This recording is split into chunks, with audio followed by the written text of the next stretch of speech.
Vamos a leer los versículos 14 y 15. Josué 24, 14 y 15. Amén. Ahora pues, temed a Jehová y servidle con integridad y en verdad, y quitad de entre vosotros los dioses a los cuales sirvieron vuestros padres al otro lado del río y en Egipto, y servid a Jehová. Y si mal os parece servir a Jehová, escogeos hoy a quién sirváis, si a los dioses a quienes sirvieron vuestros padres cuando estuvieron al otro lado del río, o a los dioses de los amorreos en cuya tierra habitáis. Pero yo y mi casa serviremos a Jehová. Vamos a orar. Padre, te damos gracias por un nuevo viernes que nos das para reunirnos aquí a estudiar tu palabra, a meditar en lo que tú nos has dejado a nosotros como varones, como muchos de nosotros líderes en nuestros hogares. Te damos gracias por la oportunidad que nos das a cada uno de nosotros de venir aquí. Nuestra meta siempre es tu gloria. Nuestra meta, Señor, es que nosotros, creciendo en el conocimiento de tu palabra, podamos, Señor, honrarte a ti. Señor, y reconocemos que esto es posible únicamente por tu Hijo Jesucristo. Él es nuestro mediador. Él está sentado, Señor, a la diestra, intercediendo por nosotros, intercediendo por esta oración. Te pedimos, Padre, que nos auxilies y que hoy podamos ver esa grandiosa salvación que tú nos has dejado y nuestra responsabilidad como cristianos en nuestras familias. Señor, bendícenos con tu Espíritu Santo, que tu palabra, Señor, sea entendida como tú la dejaste para nosotros. Lo pedimos esto para que tu nombre sea glorificado. Amén. El año pasado los pastores, pensando en una serie para impartirle a los varones de la iglesia, pensamos en el tema de la adoración familiar. Las familias cristianas están ordenadas por el Señor para que le adoremos a Él cada día. Cada familia cristiana debe reunirse diariamente en el centro de la palabra de Dios para adorar a nuestro Dios. Esa es una de nuestras responsabilidades. Como dijo Josué, decidan a quiénes van a adorar ustedes, si a los dioses paganos o a cualquier otro Dios. Pero yo estoy seguro de esto: yo y mi casa adoraremos a Jehová. Esa es la resolución de alguien que había entendido y que conocía al Dios de la Biblia. La realidad, hermanos y amigos que nos visitan, es que esta práctica de la adoración familiar ha sido casi olvidada en el cristianismo de nuestros días. Tristemente, para los cristianos de hoy en día, la adoración familiar no es ni siquiera una reliquia del pasado que hemos llegado a olvidar, sino que es un concepto ya ahora ajeno al entendimiento de nuestro cristianismo. Y la culpa de esto no solo ha sido de los pastores de muchas iglesias en nuestro país, por ejemplo, que no le han enseñado a las ovejas de Cristo que han sido puestas bajo su responsabilidad, que su deber como familias, como cristianos, es adorar a Dios. Pero también, mucho más culpables hemos sido nosotros mismos, los cristianos, que hemos desechado ese mandamiento que ha sido tan claramente dejado por Dios para nosotros en su palabra. Pero debemos reconocer que este no ha sido solo uno de los males de nuestros tiempos. A lo largo de la historia, los hombres de Dios siempre han luchado contra este terrible mal. Históricamente podemos encontrar evidencias de iglesias del Señor luchando contra familias especialmente contra los jefes de las familias en sus iglesias que han sido negligentes en cuanto a su deber con respecto a la adoración familiar. En 1647, por ejemplo, durante la 10ª sesión de la Asamblea de Westminster, los teólogos presbiterianos de Inglaterra se reunieron para redactar lo que se conoce como el Directorio de la Adoración Familiar. En ese documento lo que ellos quisieron establecer fue lo que era requerido en las iglesias de los pastores y de las familias con respecto a este deber. Y en su introducción escribieron lo siguiente, escuchen: y con el fin de que estas directrices no se tengan por ineficaces y sin provecho entre algunos, por medio de la negligencia usual de la misma sustancia del deber de la adoración familiar, la Asamblea requiere además y ordena ministros y ancianos gobernantes para que hagan una búsqueda e investigación diligente en las congregaciones bajo su cargo respectivamente, para averiguar si hay entre ellos alguna familia o familias que frecuentemente sean negligentes de este deber. Y si tal familia se encuentra, la cabeza de la familia debe ser primeramente reprendida en privado para que corrija su falta. Y si en el caso de que esto continúe, debe ser grave y tristemente reprendido por la sesión, o sea, públicamente. Después de lo cual, si se le halla aún siendo negligente de la adoración familiar, por su obstinación en tal ofensa, debe ser suspendido y se le debe prohibir la cena del Señor, pues debe ser considerado indigno de la comunión hasta que corrija su error. Para nuestros hermanos presbiterianos del pasado, la adoración familiar era un deber de cada familia cristiana. Un deber, porque eso fue lo que Dios le ordenó a su pueblo. Segundo, por eso escribieron esta directriz. En sus tiempos también la negligencia era algo usual, dicen, como en nuestros días. Y era algo usual entre las familias cristianas, y por eso ellos encargaron pastores en cada iglesia, para que este deber no fuera causa de negligencia. Tercero, este deber era primariamente la responsabilidad del padre de familia, del varón. Así como Dios había llamado a cuentas primero a Adán por lo que hizo su mujer, asimismo el esposo y el padre cristiano debía ser llamado a cuentas por su negligencia o la negligencia de la adoración familiar en su casa, porque esta era su responsabilidad primaria. Tal era su responsabilidad y tal el entendimiento del deber de parte del padre de familia, que si un varón cristiano, como escuchamos, era hallado culpable de que su familia no adorara a Dios diariamente, este hombre debía ser reprendido primeramente por los pastores. Si no atendía, debía ser reprendido públicamente. Y si no, hasta se le podía impedir participar de la cena del Señor, porque él estaba siguiendo en un pecado terrible. Bueno, lo mismo ocurrió casi 4 décadas después, en el siglo XVII, pero ahora entre los bautistas particulares. Nuestros antepasados en la fe, nosotros como una iglesia bautista reformada, cuando ellos editaron su confesión de fe en 1677 y cuando fue adoptada por las iglesias en 1688, ellos escribieron lo siguiente en su prefacio, y escuchen lo que estos pastores de esas iglesias notaron entre ellos, entre sus iglesias.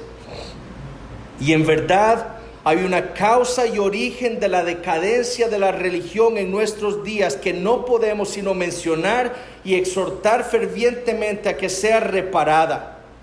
Y esta es el descuido de la adoración a Dios en las familias por aquellos a quienes se les ha encargado la instrucción y la conducta de ellas. Que la flagrante ignorancia e inestabilidad de muchos con lo profano de otros sea justamente inculpado a los padres y a los encargados de la familia, que no los han entrenado en la forma que ellos debían caminar cuando eran jóvenes, sino que han descuidado aquellos mandatos solemnes y frecuentes que el Señor les ha dado, para catequizarlos e instruirlos de modo que su tierna edad pueda ser sazonada con el conocimiento de la verdad de Dios, como ha sido revelada en las Escrituras. Y también, escuchen, por sus propias omisiones de la oración y otros deberes de la religión de sus familias, junto con el mal ejemplo de sus conversaciones libertinas, habiéndolos habituado a ellos primero al descuido y al desprecio de la piedad y la religión. Sabemos que esto no justificará la ceguera y la perversidad de muchos, pero ciertamente caerá con gran peso sobre aquellos, o sea, sobre los padres de familia que han sido ocasión de las mismas. Ellos, por cierto, mueren en sus pecados. Todos esos hijos que crecieron con padres que nunca adoraron a Dios, que nunca les enseñaron la palabra de Dios a sus hijos, esos hijos morirán por sus pecados.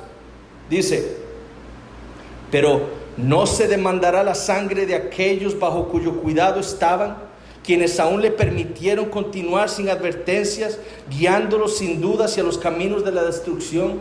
¿No demandará Dios la sangre de nuestros hijos por nuestra negligencia? ¿Y no se levantará la diligencia de los cristianos en épocas pasadas en lo que respecta a cumplir con estos deberes en el juicio, y condenará a muchos de aquellos que serían considerados como tales ahora?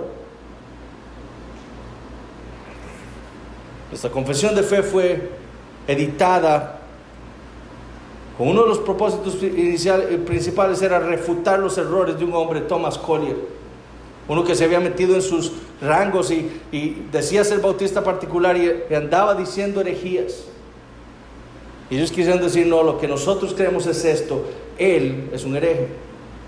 Pero la otra razón por la cual la confesión de fe fue editada, nuestra confesión de fe, fue para ayudarle a los padres de familia en la adoración familiar, en su deber con sus familias. Y bueno, la misma negligencia de parte de los líderes, de las cabezas de las familias cristianas en Inglaterra fue evidente para Thomas Doolittle, un ministro no conformista, quien predicó a mitad del siglo XVII un sermón del cual está basado nuestra meditación ahora. Un sermón mostrando el beneficio espiritual de la oración para las familias. Y es parte de ese sermón lo que vamos a estar estudiando en esta noche. Y yo lo voy a... nosotros estamos estudiando un libro que se llama La Teología de la Familia. Es un libro que lo tiene la Chapel Library. Si ustedes lo pueden buscar ahí, es gratis. Usted lo puede bajar. Vamos a estudiar ese sermón. Yo lo que voy a hacer es deconstruirlo un poco para nuestro beneficio. En Éxodo capítulo 12, justo antes de que Dios saque a Israel de la tierra de Egipto, y habiendo instituido la Pascua, Dios le dijo lo siguiente a Israel: guardaréis esto por estatuto para vosotros y para vuestros hijos para siempre. Y cuando entréis en la tierra que Jehová os dará, como prometió, guardaréis este rito. Y cuando os dijeren vuestros hijos, ¿qué es este rito vuestro?, vosotros responderéis: es la víctima de la Pascua de Jehová, el cual pasó por encima de las casas de los hijos de Israel en Egipto, cuando hirió a los egipcios y libró nuestras casas. Entonces el pueblo se inclinó y adoró. ¿Quiénes eran los que debían instruir a sus hijos con respecto al rito de la Pascua? ¿A quiénes les había encargado esto el Señor? Bueno, los jefes de las familias en Israel, a los varones israelitas, a las cabezas de cada familia, esposos, padres. Eran ellos los encargados de transmitir y enseñar y explicar la palabra que Dios le había dejado a ellos, y hacer esto a su descendencia, a sus hijos.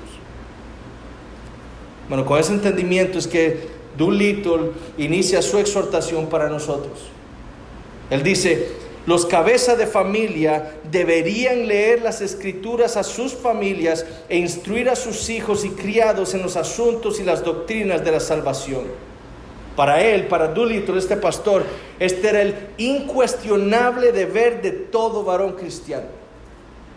El incuestionable deber de todo varón cristiano: instruir a sus familias y a los que estuvieran bajo su cargo la palabra de Dios. En Deuteronomio 6, Dios le dijo a Israel: Y estas palabras que yo te mando hoy estarán sobre tu corazón, y las repetirás a tus hijos, y hablarás de ellas estando en tu casa y andando por el camino y al acostarte y cuando te levantes. De nuevo, ¿a quién le encargó esto el Señor? A los varones de entre su pueblo. Y una vez que llegaron a la tierra prometida, en Deuteronomio 11, 18 y 19, Dios le dijo lo siguiente: por tanto, cuando lleguen ahí, pondréis estas mis palabras en vuestro corazón y en vuestra alma, y las ataréis como señal en vuestra mano, y serán por frontales entre vuestros ojos, y las enseñaréis a vuestros hijos, hablando de ellas cuando te sientes en tu casa, cuando andes por el camino, cuando te acuestes y cuando te levantes. Para los israelitas, las palabras que Jehová les había hablado debían ser tan preciosas, tan estimadas, que debían estar siempre en su corazón y en su mente. Siempre debían andar con ellos. Y por ende, por causa de esta alta estima que ellos le tenían a la palabra de Dios, ellos la enseñarían también a sus hijos, cada día. Bueno, si los israelitas bajo el pacto antiguo, bajo las sombras, debían instruir a sus familias con la palabra de Dios, mucho más debería ser la responsabilidad de los padres cristianos el día de hoy. A nosotros ahora Dios nos ha hablado con toda claridad, ya no por medio de profetas, ya no de diversas maneras, sino en su Hijo Jesucristo. A nosotros se nos ha dado el privilegio de ver y experimentar la maravilla del Evangelio de Dios, con toda plenitud, en toda claridad. Y no lo vamos a enseñar en nuestras familias. Por el contrario, es por lo que Dios nos ha hablado en el Señor Jesucristo, que ahora nosotros los padres cristianos entonces criamos a nuestros hijos en la disciplina y en la amonestación del Señor. Es porque entendemos el Evangelio, es porque Dios nos ha llegado a nuestras vidas con la poderosa gracia suya en el Evangelio, que ahora nosotros instruimos a nuestros hijos. El deber entonces de todo padre cristiano, el deber de todos y cada uno de nosotros aquí presentes, por lo que Dios nos ha dado en Cristo Jesús, es ocuparnos diariamente de la adoración a Dios en nuestras familias. Y esto lo hacemos leyendo la palabra de Dios e instruyendo a los que tenemos bajo nuestra responsabilidad la palabra de Dios. La palabra de Dios, dijo este pastor en el siglo XVII, es el medio a través del cual Él habla con nosotros. Dios nos habla por medio de su palabra. ¿Creemos esto? Él nos instruye y nos informa, dice. En ella debemos buscar los remedios para la cura de nuestras enfermedades espirituales. De ella debemos sacar las armas de defensa contra los enemigos espirituales que asaltan nuestras almas para ser dirigidos en las sendas de la vida. ¿No le vamos a escuchar entonces a Dios en nuestras familias cada día? Todos necesitamos adorar a Dios diariamente, cada uno de nosotros en privado. Y aquí los jóvenes les estoy diciendo, si ustedes son cristianos, ustedes tienen un deber también de adorar a Dios en privado ustedes.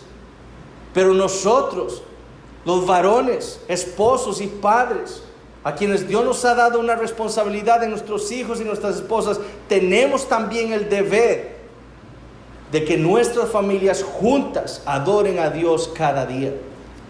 Ese es nuestro deber, y la lectura de la Biblia es fundamental para esta adoración.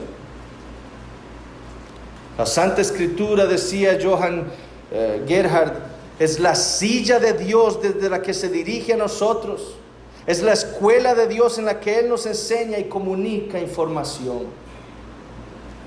Sentarnos como familias, entonces sentar a nuestras familias para que escuchen y entiendan la voz de Dios en la Biblia es esencial para nuestra adoración como familia. Y Dolittle enfatiza las grandiosas cosas contenidas en las Sagradas Escrituras que nos llevarán a adorar a Dios a nosotros diariamente en nuestras familias. Primero, él enfatiza que la Biblia es la palabra inspirada por Dios. Nosotros creemos que esto es inspirado por Dios, ¿cierto? Toda ella, como dice Pablo en 2 Timoteo 3:16, salió de la boca de Dios. Cada letra, cada palabra, cada frase, cada oración, cada pensamiento surgieron no de la mente humana, sino de la mente del Dios Trino. No la hemos de leer entonces nosotros en familia. Si esto es la palabra de Dios, no la vamos a leer nosotros en familia. Segundo, en la Biblia se encuentra todo lo que Dios pensó era necesario para nuestra vida cristiana. Todo. Especialmente en ella se encuentra todo lo que debemos saber acerca de Dios. Y si conocer a Dios es la vida eterna, como dijo el Señor Jesucristo en Juan capítulo 17, no vamos a leer la Biblia juntos como familia. No queremos conocer más a Dios, si eso es la vida eterna. No queremos que nuestros hijos lleguen a conocer a Dios, si eso es la vida eterna.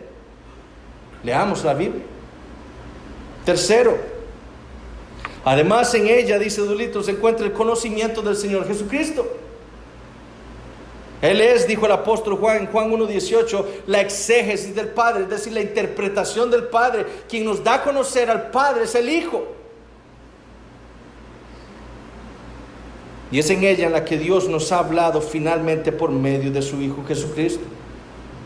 En la Biblia nosotros podemos escuchar o leer acerca de los milagros del Señor Jesucristo, acerca de su persona y su oficio. En ellas podemos conocer al Señor Jesucristo como nuestro profeta, sacerdote y rey. Un oficio que es vital para nuestra salvación. No hemos entonces de leer la Biblia en nuestras familias para que nuestros hijos puedan conocer al Señor Jesucristo también. En la Biblia se nos ha revelado el Evangelio de Dios. Aquel mensaje que fue predicado por Dios inicialmente en Génesis 3:15 nos ha sido registrado en la Escritura. La revelación y la manifestación del pacto de gracia, por medio del cual Dios salva ahora pecadores del mundo, los traslada del reino de las tinieblas a su reino, está ahí registrado para nosotros. Es por medio de ese pacto que Él salva pecadores como nosotros, como nuestras esposas, y que salva también pecadores como nuestros hijos.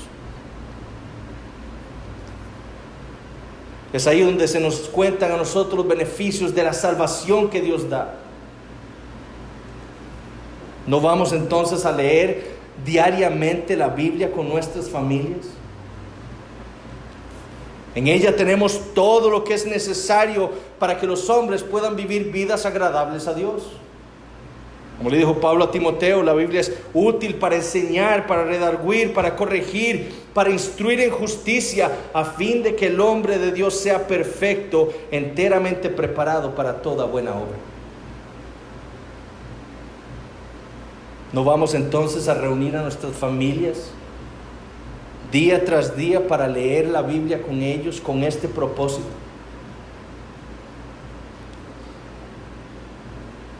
Y además, dice Doolittle, en ella se nos ha dejado registrado el fin que le espera a los impenitentes y rebeldes. Son nuestros hijos creyentes. Dios quiera que muchos de nosotros podamos decir que sí. Pero para otros de nosotros, nuestros hijos continúan siendo rebeldes delante de Dios.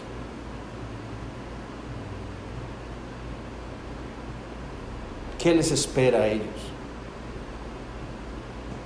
si el Señor no los salva? Aquí el Señor nos ha dejado la revelación de su Hijo Jesucristo, por medio del cual Él salva a pecadores. ¿No la vamos a leer entonces con nuestras familias? Esa es nuestra responsabilidad. Es considerar cuánto le incumbe a nuestras familias todas estas cosas. Es nuestra responsabilidad mostrarle a nuestra familia la importancia de la palabra de Dios en la adoración familiar. Si las ignoran, dijo Doolittle, están perdidos. Si ellos ignoran lo que Dios nos ha dejado en su palabra, nuestros hijos y nuestras esposas están perdidos. Si no conocen a Dios, ¿cómo podrán amarlo?, dice Dulito. Podemos amar a un Dios y a un Cristo invisibles. Yo amo a Cristo y nunca lo he visto con mis ojos físicos. Pero nunca podrán amar nuestros hijos a un Dios desconocido. Y seguirá siendo un desconocido si nosotros seguimos siendo negligentes con la adoración familiar y con la enseñanza y la lectura de la palabra de Dios en nuestras familias. ¿Cuántos en nuestras familias desconocen a Dios por culpa nuestra? Por eso es que la oración, dice Dolittle, es también parte tan importante en la adoración familiar. Si la Biblia es la palabra inspirada de Dios y si nosotros somos meros hombres pecadores, dice Dolittle, no necesitamos orar juntos para que Dios prepare los corazones de la familia para recibir y obedecer todo lo que se les vaya a leer procedente de la mente de Dios. Nos creemos tan dignos, tan capaces, tan inteligentes, que no necesitamos orar para que Dios nos ayude a leer y meditar en su palabra. Si en ella se nos da a conocer a Dios, a Cristo, los beneficios y los privilegios de la salvación, pregunta Dolittle, ¿no deberíamos orar para que toda nuestra familia pueda deleitarse en tal conocimiento? Oh Señor, vamos a abrir tu palabra ahora como familia, que podamos deleitarnos en lo que vamos a meditar. Solo Dios puede hacer eso. Y después de habernos expuesto a la palabra de Dios, después de haberla abierto y leído con nuestros hijos y nuestras esposas, después de haber dado una explicación de lo que hemos leído a nuestras familias, después de escuchar sus amenazas, los mandamientos y las promesas de Dios, después de que se han expuesto nuestros deberes y los privilegios que tenemos en Cristo, pregunta Dolittle, ¿no tienen ustedes la necesidad de caer juntos de rodillas como familia? Rogar, llorar e invocar a Dios pidiendo perdón por esos pecados de los que los ha convencido la palabra, de los cuales son culpables y por los cuales deben de lamentarse delante del Señor. No debemos caer de rodillas y pedirle perdón todos como familia a Dios. Después de que se han expuesto nuestros deberes como cristianos en la palabra, como padres, como esposo, como esposa, como hijos, ¿no tenemos nosotros la necesidad de orar para tener un corazón dispuesto entonces para obedecer al Señor? Para que puedan aplicarse esas promesas y que podamos participar del privilegio de la salvación que Dios nos da. Si nosotros entendemos la ceguera de la mente de nuestros hijos, su falta de disposición para sentarse ahí a escuchar la palabra de Dios, para el aprendizaje de las Escrituras, no vamos a reunir nosotros como la cabeza de nuestras familias, a nuestras familias, para orar por la gracia transformadora de Dios. David oró diciendo, abre mis ojos y miraré las maravillas de tu ley. ¿Quién es el único que puede abrir mis ojos para que yo me maraville en la palabra de Dios? El Señor. ¿Quién es el único que puede abrir los ojos de mis hijos para que ellos vean las maravillas que hay en la palabra de Dios? Solo Dios. ¿Qué necesitamos? Orar. Escuchen finalmente a Dolittle. Sin embargo, existe oscuridad en nuestra mente y un velo sobre nuestros ojos. Además, las Escrituras forman un libro con broche, de manera que no podemos entender estas cosas grandiosas y maravillosas de una forma salvífica y depositar nuestro amor y nuestro deleite principalmente en ellas, a menos que el Espíritu de Dios aparte el velo, quite nuestra ignorancia e ilumine nuestra mente. Y esta sabiduría es algo que debemos buscar en Dios mediante la oración ferviente. ¿Pueden ustedes llegar a sus corazones, a los corazones de sus hijos? ¿Puedo yo llegar al corazón de mis hijos? ¿Pueden ustedes despertar sus conciencias? No pueden. Ninguno de nosotros puede hacer eso. Y aún así, ¿sabes lo que dice Dolittle? ¿No te lleva esto a orar a Dios con ellos para que Él lo lleve a cabo. Mientras estén orando juntamente con ellos, tengamos esta esperanza presente. Dios puede estar disponiendo en secreto y preparando poderosamente sus corazones para que reciban su palabra y las instrucciones de ustedes a partir de ellas. Esa es nuestra esperanza. Para eso reunimos a nuestras familias diariamente, para abrir la palabra de Dios, para leerla, para instruir a nuestras familias en ella, con la esperanza de que Dios transforme las vidas de aquellos que están bajo nuestro cargo. Hermanos, quiera Dios hacernos entender el gran deber que nos ha sido encargado a cada uno de nosotros. Quiera Dios hacernos entender el gravísimo pecado que es la negligencia de la adoración familiar en nuestras familias. Quiera Dios hacernos entender las consecuencias tan terribles que vendrán a nosotros y a nuestras familias por descuidar esto. Oremos al Señor, seamos valientes, lideremos piadosamente a nuestras familias y que nuestros hijos puedan decir un día: mi papá siempre hizo hasta lo imposible, dejó lo que estaba haciendo, prefirió no ir a jugar fútbol para quedarse con nosotros y adorar a Dios en nuestro hogar. Que por la gracia de Dios se pueda decir de nosotros como iglesia que sus hombres fueron fieles al Señor en esto. Oremos.